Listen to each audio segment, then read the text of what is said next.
അപ്പോൾ വെളിപാട് 12 എന്താണ് പറയുന്നത് എന്നാൽ, സ്വർഗത്തിൽ നിന്ന് വലിച്ചെറിയപ്പെട്ടു എന്ന് കണ്ട സർപ്പം ഭൂമിയിലേക്ക് വലിച്ചെറിയപ്പെട്ടു, സ്വർഗത്തിൽ തനിക്ക് ഇടമില്ലാതായി ഭൂമിയിലേക്ക് വലിച്ചെറിയപ്പെട്ടു എന്ന് കണ്ട സർപ്പം ഭൂമിയിൽ വന്ന് വീണപ്പോൾ അവന് ചുരുങ്ങിയ സമയമേ അവശേഷിക്കുന്നുള്ളൂ എന്ന് കണ്ട സർപ്പം മനുഷ്യൻ നിങ്ങളുടെ ഇടയിലേക്ക് ഇറങ്ങിയിട്ടുണ്ട്.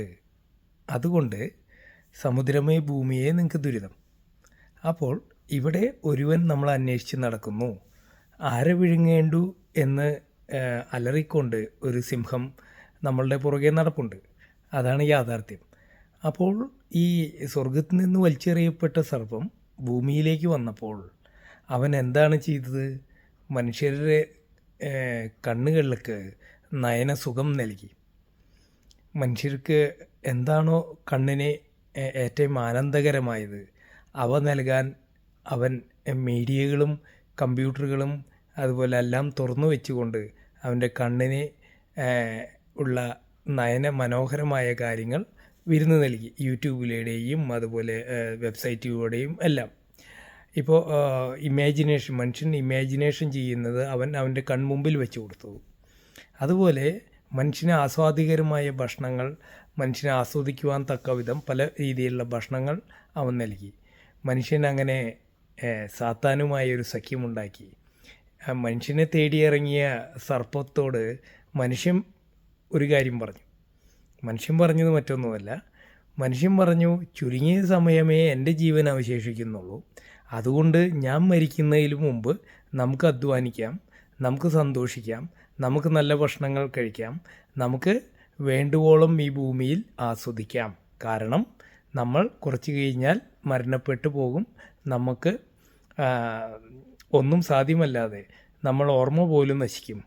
അപ്പോൾ ഓർമ്മ പോലും നശിക്കും എന്ന് കണ്ട മനുഷ്യൻ, ചുരുങ്ങിയ സമയമേ അവശേഷിക്കുന്നുള്ളൂ എന്ന് കണ്ട മനുഷ്യൻ എന്താണ് ചെയ്തത്? നമ്മളെ തേടി ഈ ഭൂമിയിലേക്ക് വീണ സർപ്പവുമായി സഖ്യമുണ്ടാക്കി ഈ ഭൂമിയിൽ അവൻ വെച്ച് നീട്ടിയ ഭൗതിക സുഖങ്ങൾ വേണ്ടുവോളം ആസ്വദിക്കാം. നമ്മൾ മരണപ്പെടുന്നതിന് മുമ്പ് ആ ഭൗതിക സുഖങ്ങളുമായി സഖ്യമുണ്ടാക്കി, സാത്താനുമായി സഖ്യമുണ്ടാക്കി നമ്മൾ താൽക്കാലികമായ സുഖങ്ങളിൽ മുഴുകാം, നാളെ എനിക്ക് സാധിക്കുകയില്ലല്ലോ എന്ന് കണ്ട് സാത്താനുമായി സഖ്യമുണ്ടാക്കി അവന് ദൈവം വെച്ചതായ നരകം എന്ന യാഥാർത്ഥ്യത്തിലേക്ക് പോകുവാൻ മനുഷ്യന്മാർ വെമ്പൽ കൊള്ളുന്നു.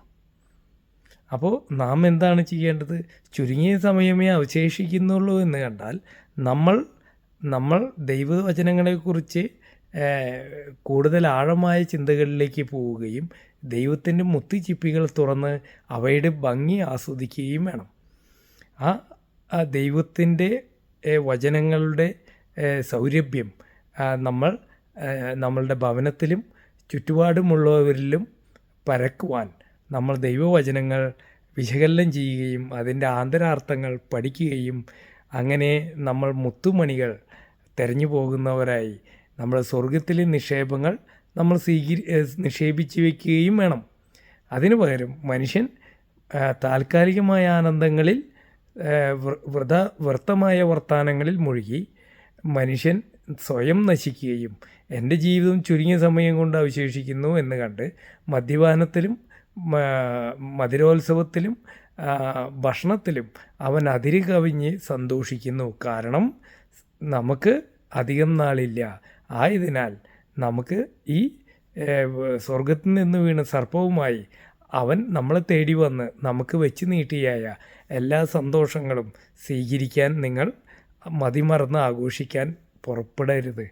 കാരണം അവൻ വെച്ച് നീട്ടുന്നത് നിങ്ങളെ തേടിക്കൊണ്ട് നിങ്ങളെ മരണത്തിലേക്ക് നയിക്കുന്ന പാപത്തിൻ്റെ അടിമത്തത്തിൻ്റെ ആത്മാവിനെയാണ് നിങ്ങളുടെ മുമ്പിലേക്ക് അവൻ കൊണ്ടുവരുന്നത്.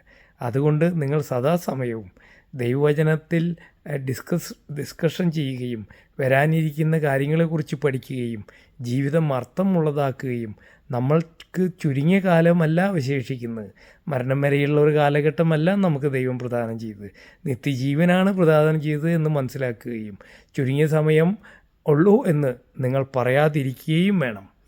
എനിക്ക് ദീർഘകാലം ഞാൻ വസിക്കുമെന്നും ദൈവത്തിൻ്റെ ഓർമ്മ ഞാൻ നിലനിർത്തുമെന്നും ഞാൻ ദൈവിക വചനങ്ങൾ ധ്യാനിക്കുകയും മറ്റുള്ളവരോട് പങ്കുവയ്ക്കുകയും ചെയ്യുമ്പോൾ ഞാൻ മറ്റുള്ളവരെ പോലെ നശിച്ചു പോകുന്നവരുടെ കൂട്ടത്തിലായിരിക്കുകയില്ല, നിലനിൽക്കുന്നവരുടെ കൂട്ടത്തിൽ ഞാൻ നിലനിൽക്കുകയും എൻ്റെ ഓർമ്മ അവശേഷിപ്പിക്കുകയും ചെയ്യും എന്ന് നമ്മളോട് ബൈബിൾ വചനം പറയുന്നു.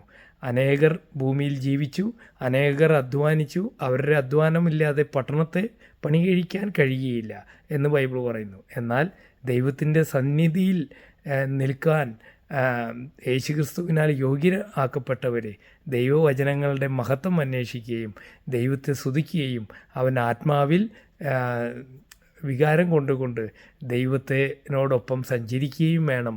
നിങ്ങൾ ഓരോരുത്തരും ചുരുങ്ങിയ സമയമേ അവശേഷിക്കുന്നുള്ളൂ എന്നത് മുന്നിൽ കണ്ടുകൊണ്ട് നമ്മൾ മധുരോത്സവത്തിൽ മുഴുകുവാൻ ഒരുമ്പെടരുത്. ഓരോ നിമിഷവും ഓരോ സമയവും ദൈവവചനങ്ങളെ നിങ്ങൾ ആന്തരാർത്ഥങ്ങൾ പഠിക്കുകയും നിങ്ങൾ എപ്പോഴും നിങ്ങളുടെ ഭവനങ്ങളിലും നിങ്ങളുടെ ബന്ധുക്കളിലും ദൈവവചനം എപ്പോഴും സംസാരിച്ചു കൊണ്ടിരിക്കുക. കാരണം ഇതാ ഒരു കെണി പോലെ ആ സമയം വന്ന് നിങ്ങൾ സന്തോഷത്തിലും സുഖത്തിലും മുഴുകി മദ്യപാനത്തിലും മുഴുകി നിങ്ങൾ ഇരുന്നാൽ ഇതാ ഒരു കെണി പോലെ നിങ്ങളുടെ മുകളിൽ നാശം വന്നു വീഴുമെന്ന് ബൈബിൾ പറയുന്നു. അതുകൊണ്ട് ചുരുങ്ങിയ സമയമേ ജീവിതമുള്ളൂ എന്ന് വിശ്വസിക്കുന്നവരെ നിങ്ങൾ ഒരു കാര്യം മനസ്സിലാക്കുക, ചുരുങ്ങിയ സമയത്തിൽ ചെയ്യേണ്ടവ നിങ്ങൾ ദൈവത്തിലേക്ക് എത്രയും പെട്ടെന്ന് തിരികുകയും ദൈവവചനങ്ങൾ പഠിക്കുകയും ചെയ്യുവേൻ. ദൈവം നിങ്ങളെ അനുഗ്രഹിക്കട്ടെ. ആമേൻ.